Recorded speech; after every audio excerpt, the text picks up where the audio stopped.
Hello friends, स्वागत है आपका मेरे इस यूट्यूब चैनल मैथ्स मूवी पर। और फ्रेंड्स, हम लोग जो 10वीं वर्ग का NCERT बुक के तहत जो मैथमेटिक्स सब्जेक्ट का देख रहे थे, अध्ययन कर रहे थे, उसके अंतर्गत आज हम लोग अध्याय 10 देखेंगे, जिसमें ज्यामिति अर्थात ज्योमेट्री के अंतर्गत वृत्त से संबंधित अध्ययन करेंगे। फ्रेंड्स, अगर आप पहले की वीडियो आप नहीं देखे होंगे तो पिछले 9 अध्याय का वीडियो मैंने बना दिया है 10वीं बोर्ड अर्थात मैट्रिक के लिए, बिहार बोर्ड। तो पिछले 9 अध्याय NCERT बुक मैथ का आप देख लेंगे, जिससे बहुत आपको सहूलियत मिलेगी एग्ज़ाम में अच्छे अंक लाने के लिए। और आज फ्रेंड्स हम लोग ज्योमेट्री अर्थात ज्यामिति के अंतर्गत अध्याय 10 का जो वृत्त चैप्टर है अर्थात सर्किल, इसके विषय में यहाँ अध्ययन करेंगे। एक शॉर्ट नोट्स की तरह हम लोग इसे देखेंगे, प्रत्येक इससे जुड़े हुए बिंदु को टच करेंगे और बहुत ही आसान भाषा में और बहुत कम समय में और कम फैक्ट्स के माध्यम से ही अच्छी तरह फ्रेंड्स हम समझ पाएंगे। तो चलिए यहाँ पर हम लोग देखते हैं। तो ये है वृत्त चैप्टर है, जिसे इंग्लिश में हम सर्किल बोलते हैं। तो पहले तो हमारे दिमाग में यही बात आनी चाहिए कि वृत्त क्या है। तो फ्रेंड्स, वृत्त एक तल के उन बिंदुओं का समूह होता है जो एक नियत बिंदु से अचर दूरी पर होते हैं। एक बार फिर से सुन लीजिए, वृत्त एक तल के उन बिंदुओं का समूह होता है जो एक नियत बिंदु अर्थात केंद्र से अचर दूरी अर्थात त्रिज्या पर होते हैं। कहने का मतलब जैसे यह एक केंद्र मान लीजिए और यहाँ पर हमने वृत्त खींच दिया, तो ये क्या है, यह एक तल में वृत्त है जो केंद्र से बराबर दूरी सभी दिशाओं में। ये जो फ्रेंड्स देख रहे हैं जैसे AO या OB या OC, ये सब केंद्र से बराबर दूरी है जिसको हम त्रिज्या बोलते हैं, और यह एक समतल में होता है। ठीक है, तो इस तरह से हम वृत्त के बारे में समझ पाएंगे। अब इसके अंतर्गत हमें क्या क्या चीज़ देखना है, तो देखिए एक फ्लोर चार्ट के माध्यम से दिखाया गया है, इसमें कौन कौन से इम्पोर्टेंट चीज़ है। सबसे पहले यहाँ पर हम देखेंगे छेदक रेखा, जिसे इंग्लिश में सेकेंड्स बोलते हैं, स्पर्श रेखा जिसे टेंजेंट बोलते हैं, और अंतःवृत्त जिसे इन सर्किल बोलेंगे इंग्लिश में, और बहिर्वृत्त अर्थात बाहरी वृत्त एक्स सर्किल बोला जाता है। फ्रेंड्स, अब बारी बारी से इन सभी बिंदुओं पर हम क्या करेंगे, तो विचार करेंगे, समझेंगे कि यह कहता क्या है, इसका अर्थ क्या होता है, और जब हम एग्ज़ाम में बैठेंगे क्वेश्चन को हल करने के लिए तो इन सारी बातों को कैसे अप्लाई करेंगे। तो देख लीजिए, यहाँ पर हम देखते हैं छेदक रेखा जो फ्रेंड्स है जिसे सेकेंड्स बोला जाता है, ये क्या है, तो वृत्त को दो बिंदुओं पर काटती है। क्या करता है छेदक रेखा, तो वृत्त को दो बिंदुओं पर काटता है। जैसे यहाँ पर यह वृत्त आपको नजर आ रहा है और यह जो AB रेखा है यह वृत्त के दो बिंदु पर काट रहा है। कहाँ, A और B पॉइंट पर काट रहा है ना, वृत्त को दो बिंदु पर काट रहा है, इसलिए ये जो AB रेखा है इसे हम क्या कहेंगे, तो छेदक रेखा बोलेंगे। ठीक है, स्पर्श रेखा समझते हैं, टेंजेंट क्या होता है, तो वृत्त को एक ही बिंदु पर काटती है या स्पर्श करती है, और वह बिंदु स्पर्श बिंदु पॉइंट ऑफ कांस्टेंट कहलाती है। एक बार फिर से सुनिए, स्पर्श रेखा क्या होता है, टेंजेंट किसे कहते हैं, तो वृत्त को एक ही बिंदु पर काटती है या स्पर्श करती है, और वह बिंदु स्पर्श बिंदु कहलाती है। जिस बिंदु पर ये जैसे मान लेते हैं ये फ्रेंड्स, यह एक वृत्त है और वृत्त पर यह एक सरल रेखा खींचे, ऐसा हम खींचते हैं एक सरल रेखा जो कि ये बिंदु मान लेते हैं वो यहाँ टच कर रहा है, तो वो बिंदु को हम स्पर्श बिंदु बोलेंगे। और यह जो आपको फ्रेंड्स नज़र आ रहा है रेखा AB, इसे स्पर्श रेखा कहेंगे। चलिए आगे समझते हैं। अगला है अंतःवृत्त। अंतःवृत्त किसे कहेंगे, तो त्रिभुज के तीनों भुजाओं को स्पर्श करती है। अंतःवृत्त क्या है, तो त्रिभुज के तीनों भुजाओं को स्पर्श करती है। जैसे यह देखिए कि ABC एक त्रिभुज है, ABC यह जो त्रिभुज है और इसमें जो वृत्त है तो ये त्रिभुज की तीनों भुजाओं को स्पर्श कर रहा है, इसे इंग्लिश में सर्किल अंतःवृत्त कहेंगे। और उसी तरह यहाँ पर बहिर्वृत्त के बारे में देखते हैं। बहिर्वृत्त अर्थात बाहरी वृत्त। एक सर्किल क्या है, तो इसमें दो कंडीशन बन रहा है, त्रिभुज के एक भुजा को स्पर्श करती है, क्या करती है, तो त्रिभुज के एक भुजा को स्पर्श करती है, और दूसरा तो प्रत्येक त्रिभुज के 3 बहिर्वृत्त हो सकते हैं, प्रत्येक त्रिभुज के 3 बहिर्वृत्त हो सकते हैं। कैसे, तो हम थोड़ा सा यहाँ पर समझेंगे। देखिए यहाँ पर फ्रेंड्स जो आपको दिख रहा है, बहिर्वृत्त के बारे में ही हम चर्चा करें तो मान लेते हैं यह जो आपको त्रिभुज नज़र आ रहा है, तो एक नंबर पर देखें त्रिभुज के एक भुजा को स्पर्श करती है, तो नीचे वाला जो आपका भुजा है त्रिभुज का, इसको ये बड़ा वाला जो वृत्त है स्पर्श कर रहा है, जिससे आपको ये क्लियर हो गया कि त्रिभुज के एक भुजा को स्पर्श करती है। और दूसरे नंबर पर देखते हैं तो प्रत्येक त्रिभुज के 3 बहिर्वृत्त हो सकते हैं, मतलब त्रिभुज के बाहर 3 बहिर्वृत्त हैं। कौन कौन, देख लीजिए, यह जो त्रिभुज आपका नज़र आ रहा है उसमें 1, 2 और 3, यह तीनों की तीनों फ्रेंड्स जो हैं इस त्रिभुज के बाहरी वृत्त हैं। इसलिए कहा गया कि प्रत्येक त्रिभुज के 3 बहिर्वृत्त हो सकते हैं। अब यहाँ पर हम लोग गौर करते हैं कि स्पर्श रेखा में, चलिए स्पर्श रेखा में फ्रेंड्स यहाँ पर देख लेते हैं हम लोग क्या कहता है। थोड़ी सी स्क्रीन आपको बड़ा करके दिखाएं तो आपको समझ में आएगा क्या कहा जा रहा है। तो जब यहाँ पर फ्रेंड्स हम देखते हैं नंबर 1, आप देखिए ये क्या कहता है, किसी ब्राहा बिंदु से वृत्त पर अधिकतम 2 स्पर्श रेखा खींची जा सकती है और दोनों की लंबाइयाँ बराबर होती है, अर्थात पी ए बराबर पी बी। एक बार फिर से, किसी ब्राहा बिंदु से वृत्त पर अधिकतम 2 स्पर्श रेखाएं खींची जा सकती है और दोनों की लंबाइयाँ बराबर होती है, अर्थात पी ए बराबर पी बी। फ्रेंड्स देख लीजिए यहाँ पर जो ये वृत्त आपको नज़र आ रहा है और यहाँ पर P कोई बाहर बिंदु है, बाहर बिंदु का मतलब बाहरी बिंदु है, जहाँ से कहता है कि 2 स्पर्श रेखा है, कौन, तो PA और एक PB। यह 2 रेखा के अलावे यहाँ पर कुछ नहीं आप खींच सकते हैं, और इसमें होगा क्या, तो PA जो होगा वह PB के बराबर होगा, ये कहने का मतलब है इसका। ठीक है फ्रेंड्स, दूसरे पॉइंट में हम लोग चलें तो क्या कहता है, वृत्त की स्पर्श रेखा स्पर्श बिंदु से होकर जाने वाली त्रिज्या पर लंब होती है। क्या होती है, तो वृत्त की स्पर्श रेखा स्पर्श बिंदु से होकर जाने वाली त्रिज्या पर लंब होती है।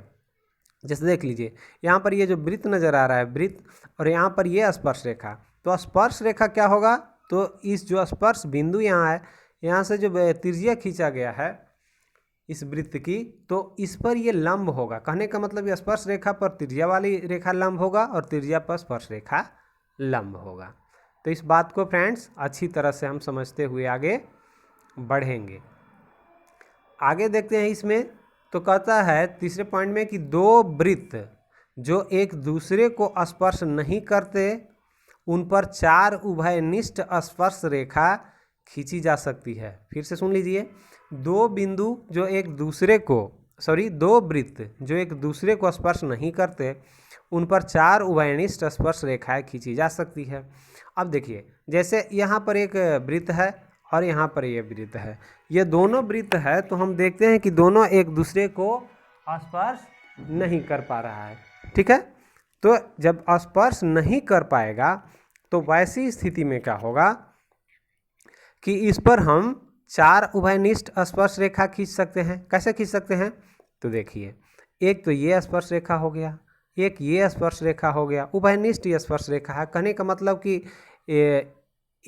1 नंबर वाले भी वृत्त को टच कर रहा है, 2 नंबर वाले भी वृत्त को टच कर रहा है, तो ये एक स्पर्श रेखा, दूसरा स्पर्श रेखा, और तीसरा फ्रेंड्स यह देखिए यह एक स्पर्श रेखा है जिसे ये टच कर रहा है, और फिर यह स्पर्श रेखा एक यहाँ है। तो कुल मिलाकर यहाँ पर हम देखते हैं कि 4 स्पर्श रेखा है जिसको कुल मिलाकर देखते हैं कि 2 वृत्त जो एक दूसरे को स्पर्श नहीं करता है, दोनों जब अलग अलग रहता है तो उन पर 4 उभयनिष्ठ स्पर्श रेखा खींची जा सकती है। यही बात ही समझाने का प्रयास कर रहा था। अगले पॉइंट हम 4 नंबर में देखते हैं, तो कहता है कि ब्राहा स्पर्शी वृत्त पर 3 उभयनिष्ठ स्पर्श रेखा खींची जा सकती है। बाह्यस्पर्शी वृत्त पर, बाह्य मतलब बाहरी, बाहर से जो स्पर्श कर रहा है वृत्त, जैसे यहाँ पर वृत्त देखिए और यह देखिए फ्रेंड्स, ये दोनों बाहर से एक दूसरे को टच कर रहा है अर्थात स्पर्श कर रहा है। तो इसमें ये जो सीधी आपको रेखा नज़र आ रही है, सिर्फ यह उभयनिष्ठ रेखा है जो दोनों वृत्त के एक बिंदु पर टच कर रहा है। तो कहने का मतलब कि बाह्यस्पर्शी वृत्त पर 3 उभयनिष्ठ स्पर्श रेखा खींची जा सकती है। कहाँ? तो ये तो एक देख लिए, दूसरा नंबर आपको यहाँ है और तीसरा नंबर यहाँ है। यह 3 के अलावे और कोई भी आप स्पर्श रेखा इस पर खींच नहीं सकते हैं, इस बात को समझना होगा। आगे देखते हैं, यदि दो वृत्त एक दूसरे को आंतरिकतः या, ध्यान दीजिएगा, आंतरिकतः या बाह्यतः स्पर्श करते हों तो स्पर्श बिंदु केंद्र से होकर जाने वाली रेखा पर स्थित होता है। एक बार फिर, यदि दो वृत्त एक दूसरे को आंतरिकतः मतलब अंदर से या बाह्यतः मतलब बाहर से स्पर्श करते हों तो स्पर्श बिंदु केंद्र से होकर जाने वाली रेखा पर स्थित होता है। अब इस चीज़ को यहाँ से देखिए, समझिए क्या कह रहा है। तो फ्रेंड्स, यहाँ पर जब आप नज़र डालेंगे तो यहाँ देख रहे हैं यह बाहर से स्पर्श कर रहा है दोनों वृत्त एक दूसरे को, और यह जो वृत्त आप देख रहे हैं वह अंदर से स्पर्श कर रहा है। लेकिन दोनों ही स्थिति में यह जो आप स्पर्श बिंदु दिख रहे हैं, यहाँ जो आपको दिख रहा है और यहाँ पर स्पर्श बिंदु जो दिख रहा है, दोनों स्थिति में दोनों को केंद्र से हो करके ही रेखा जा रहा है, उसी पर स्पर्श बिंदु है। यहाँ देखिए और यहाँ देखिए, यहाँ पर यह स्पर्श बिंदु या बीच में स्पर्श बिंदु। तो अभी जो आपको यह जो स्टेटमेंट फ्रेंड्स बता रहा था उसके अनुसार यही समझाने का प्रयास कर रहा था। अब हम लोग आगे बढ़ते हैं कि इस चैप्टर में हमको क्या देखना है। तो कुछ नहीं, बस आप सीधे सीधे प्रश्न पर आ जाइए और देखिए कि किस तरह से जब क्वेश्चन एग्जाम में पूछेगा तो हम हल कैसे कर पाएंगे। अब यहाँ पर देख लीजिए, प्रश्न दिया हुआ कि दिए गए चित्र में, अर्थात यह चित्र देखिए, यदि TP और TQ, T और P, T और Q O वाले एक वृत्त की, O केंद्र वाले एक वृत्त की दो स्पर्श रेखाएं हैं, अर्थात PT एक स्पर्श रेखा है और QT भी स्पर्श रेखा है। कोण POQ बराबर 110 डिग्री है, POQ बराबर 110 डिग्री फ्रेंड्स यहाँ दिया हुआ है। तो कह रहा है कि PTQ का मान ज्ञात करें। PTQ अर्थात कोण T के बारे में कह रहा है। जब इसको हमें हल करना होगा तो हम सबसे पहले क्या करेंगे कि चूंकि TP और TQ वृत्त की स्पर्श रेखा है, क्योंकि बाहरी बिंदु से खींचा गया है ये TP और ये TQ, तो स्पर्श रेखा हो गया। प्रमेय से हमको मालूम है कि OP लंब PT पर होगा, OP लंब PT पर होगा। क्यों? क्योंकि स्पर्श रेखा जो होता है उसके वृत्त की त्रिज्या वह एक दूसरे पर लंब होता है, और इस तरह से OQ भी OT पर लंब होगा। तो यह जो OQ है फ्रेंड्स, यह OT पर लंब होगा। उसी तरह क्योंकि जो स्पर्श रेखा है और इस वृत्त के केंद्र से जो ये त्रिज्या खींचा जाता है वृत्त पर एक दूसरे को लंब होता है। या अब यहाँ पर क्या देखते हैं कि कोण OQT इस कोण की बात हो रही है, 90 डिग्री के बराबर होगा ना, क्योंकि लंब होगा यह एक दूसरे पर तो 90 डिग्री बनाएगा। बराबर कोण OPT, तो यह कोण भी फ्रेंड्स 90 डिग्री का होगा। क्यों होगा? क्योंकि यह भी एक दूसरे पर लंब होता है। अब कुल मिला करके देखते हैं तो PTQO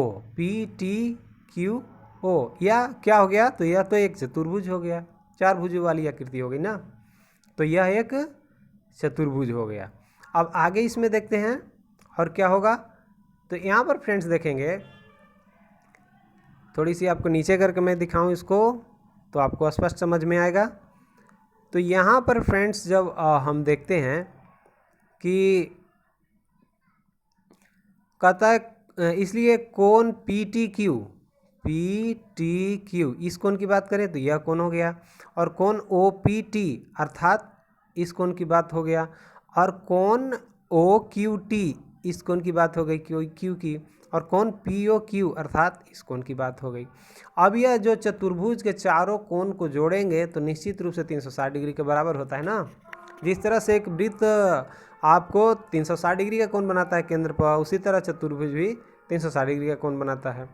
अब फ्रेंड्स यहाँ पर कोण PTQ तो हमें मालूम करना है, PTQ मालूम करनी है, तो इसको छोड़ देते हैं और बाकी का ये 90 डिग्री 110 डिग्री रख दिया और कितना के बराबर सब होगा, तो 360 के। अब इसलिए क्या करेंगे फ्रेंड्स कि कोण PTQ बराबर 360 हो गया बराबर के दाएं पक्ष वाला, और पक्षांतर करके 90 + 110 जोड़ेंगे तो 290 होगा, या पक्षांतर करके बाएं तरफ से दाएं आया तो 210 माइनस में 360 से 290 गया तो 70 डिग्री, तो निश्चित रूप से यह 70 डिग्री होगा। फ्रेंड्स इस तरह से आप 1-2 बार इस वीडियो को देख लेंगे तो बहुत अच्छी तरह से आपको समझ में आ जाएगा, और इसे स्क्रीनशॉट लेकर के भी। फ्रेंड्स अब हम लोग एक नए क्वेश्चन को देखते हैं, क्वेश्चन नंबर 2। यह क्या कहता है, त्रिभुज ABC अंतः वृत्त भुजाओं BC CA AB को क्रमशः DE F पर स्पर्श करता है, तो सिद्ध कीजिए कि F + BD + CE बराबर AE + CD + BF बराबर 1/2 त्रिभुज ABC का परिमाप। कहने का मतलब है कि AF + BD + CE बराबर AE + CD + BF जो होगा, वह जो ABC त्रिभुज नज़र आपको आ रहा है उस त्रिभुज के परिमाप का आधा होगा। यही प्रश्न कह रहा है फ्रेंड्स। अब इस चीज़ को हमें सिद्ध करनी है, तो कैसे करेंगे, प्रमेय से चलते हैं। तो प्रमेय से क्या है, किसी ब्राहा बिंदु से किसी वृत्त पर खींची गई दोनों स्पर्श रेखाओं की लंबाइयां समान होती है। अब देखिए यहाँ त्रिभुज ABC है और जो नज़र आ रहा है हल्का सा, यह अंदर में एक वृत्त खींचा हुआ है। अब यहाँ पर हम देख रहे हैं कि इसलिए AF बराबर AE होगा। AF बराबर फ्रेंड्स AE होगा, क्योंकि जो A से स्पर्श रेखा यह नज़र आ रहा है आपको इस वृत्त पर, तो यह दोनों बराबर होता है, स्पर्श रेखा जो खींचा होता है। उसी तरह BD बराबर BF होगा, क्योंकि यहाँ से यह जो BD है और आपको BF है, ये दोनों स्पर्श रेखा है तो दूसरे के बराबर। उसी तरह CE बराबर CD होगा, यहाँ CE हो गया फ्रेंड्स CE और ये CD स्पर्श रेखा के कारण। अब उपरोक्त संगत पक्षों को जोड़ने पर, कहने का मतलब कि बाएं तरफ वाला को जोड़िए तो AF + BD + CE बराबर, अब दाएं वाला को जोड़िए बराबर के दाएं, तो बराबर के दाएं था AE + BF + CD। समीकरण इसको 1 बना लीजिए। अब इसमें और आगे बढ़ते हैं, हमें करना क्या होगा। तो फ्रेंड्स अब यहाँ पर आप जो देखिए कि पुनः 1/2 त्रिभुज ABC का परिमाप, कहने का मतलब कि त्रिभुज ABC जो हमारे पास था उसका हम परिमाप निकालते हैं। परिमाप निकालेंगे तो निश्चित रूप से क्या होगा, तो तीनों भुजाओं का योग करना होगा। ऐसे समझ लीजिए, फिर से यहाँ पर ABC है जो त्रिभुज था, इसके अंदर जो वृत्त बना हुआ था ना, तो यह जो इसका परिमाप क्या होगा, तो AB + BC + CA परिमाप हो गया, इसका आधा करना था। अब इसके बराबर ये कितना हो गया फ्रेंड्स, तो यहाँ पर AB के जगह पर आपने क्या देखा था, तो AF + FB, AF यहाँ पर F था, AF + FB यह पॉइंट हो गया। अब चलिए, तो BC के जगह पर क्या था, तो BC के जगह पता BD + CD, यहाँ पर D पॉइंट था ना, तो BD + CD। और लास्ट में हम क्या देखते हैं, AC के जगह पर, या CA भी इसको बोल सकते हैं आप, CE + EA, CE E point यहाँ था, तो ये दोनों भुजा को जोड़ देंगे तो हमें ये प्राप्त होता है। अब यहाँ पर क्या देखते हैं, इसके बराबर 1/2 और AF + BD + CE ये तीनों को एक जगह कर लिया, और पुनः इसमें AE + BF + CD दूसरे जगह कर लिया। अब यहाँ पर देखते हैं फ्रेंड्स कि 1/2 AF + BD + CE बराबर AF + BD + CE। क्यों, क्योंकि समीकरण 1 पर आप गौर करें तो निश्चित रूप से यह जो दिया हुआ है AE BF CD यह AF BD CE के बराबर है। अब यहाँ पर देखते हैं कि 1/2 हो गया, और यहाँ पर AF BD CE A BD C यह दोनों मिल करके 2 हो गया, तो 2 AF BD C, 2 से 2 फ्रेंड्स कैंसिल हो गया, तो बच गया AF + BD + CE।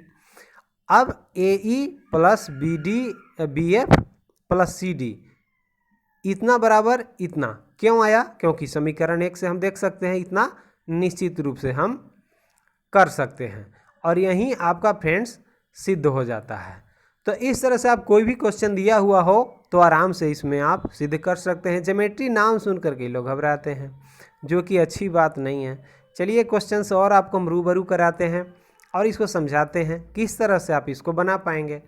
और यह जो वृत्त चैप्टर अब अध्याय 10 था फ्रेंड्स, ये जो बुक है बीटीसी का उसका लास्ट होगा। तो क्वेश्चन इसमें 3 देखिए, 5 सेंटीमीटर त्रिज्या वाले एक वृत्त के किसी बिंदु P पर, मान लेते हैं यह 5 सेंटीमीटर त्रिज्या का एक वृत्त है, 5 सेंटीमीटर त्रिज्या का वृत्त है, किसी बिंदु P पर PQ स्पर्श रेखा है। PQ क्या है? तो आपका स्पर्श रेखा है, ठीक है, स्पर्श रेखा खींच लेते हैं हम। वृत्त का केंद्र O से गुजरने वाली रेखा को Q पर काटती है। वृत्त का केंद्र O है ना, O से गुजरने वाली रेखा को Q पर किस पर? Q पर काटती है। तो P पॉइंट यहाँ होगा। अब इसको केंद्र से मिला दीजिए तो कुछ इस तरह की आकृति बन जाती है। ताकि OQ बराबर 12 सेंटीमीटर। तो OQ आप कहाँ देखेंगे? OQ आपको फ्रेंड्स ये हो गया 12 सेंटीमीटर।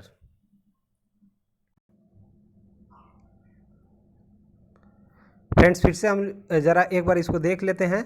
तो यह है 5 सेंटीमीटर त्रिज्या वाला एक वृत्त, ठीक है, किसी बिंदु P पर। तो यहाँ पर फ्रेंड्स P जो होगा यहाँ पर होगा, और यह जो हो गया आपका त्रिज्या, और कहता है स्पर्श रेखा। तो स्पर्श रेखा इस रूप से बनाइए और यहाँ पर Q हो जाएगा, और कहता है OQ बराबर 12। O मान लीजिए केंद्र इसका, और Q हो जाएगा आपको 12। तो यहाँ पर ये 90 डिग्री का कोण बन रहा था। तो अब क्या कर रहा है कि PQ की लंबाई आप ज्ञात कीजिए। PQ की लंबाई ज्ञात करने के लिए हम क्या कर सकते हैं, ये तो लंब हो जाएगा ना, और यहाँ पर ये आपका आधार के रूप में बन गया। तो ये कर्ण हो गया। अब कर्ण हो गया तो हमको क्या करना था? PQ। तो PQ बराबर पाइथागोरस प्रमेय से हम लगा सकते हैं। तो क्या हो जाएगा यहाँ पर? आधार स्क्वायर बराबर कर्ण स्क्वायर माइनस लंब स्क्वायर, तो OP का स्क्वायर। तो यहाँ पर जो फ्रेंड्स हम देख रहे हैं कि अब हमको सिर्फ PQ बोल रहा है, तो रूट अंडर कर लेंगे। और यह जो दिया हुआ है OQ आपका 12 है, और OP तो आपको मालूम ही है 5, दोनों का स्क्वायर कर देंगे तो बराबर है 44 से 25 माइनस करेंगे तो 119 आएगा सेंटीमीटर, और निश्चित रूप से यही आपका आंसर होगा। तो फ्रेंड्स इस तरह से आप करके और क्वेश्चन को हल कर सकते हैं बड़ी आसानी से, और आपको कोई परेशानी नहीं होगी। और निश्चित रूप से 1 से 2 बार अगर आप इसे देख लें तो आप किसी भी तरह का क्वेश्चन को सोल्व कर सकते हैं। विशेष जानकारी के लिए जो आपका BTC बुक है उसे आप 1-2 बार देख लेंगे। फ्रेंड्स अभी तक आप इस वीडियो में मेरे साथ हैं, इसके लिए बहुत बहुत धन्यवाद। अगर आपको अच्छा लगा हो तो इसे लाइक कर देंगे, कमेंट करेंगे, शेयर कर देंगे, और फ्रेंड्स मुख्य रूप से सब्सक्राइब कर लेंगे। तो आज की वीडियो में इतना ही। बहुत बहुत धन्यवाद। Thank you very much. जय हिंद।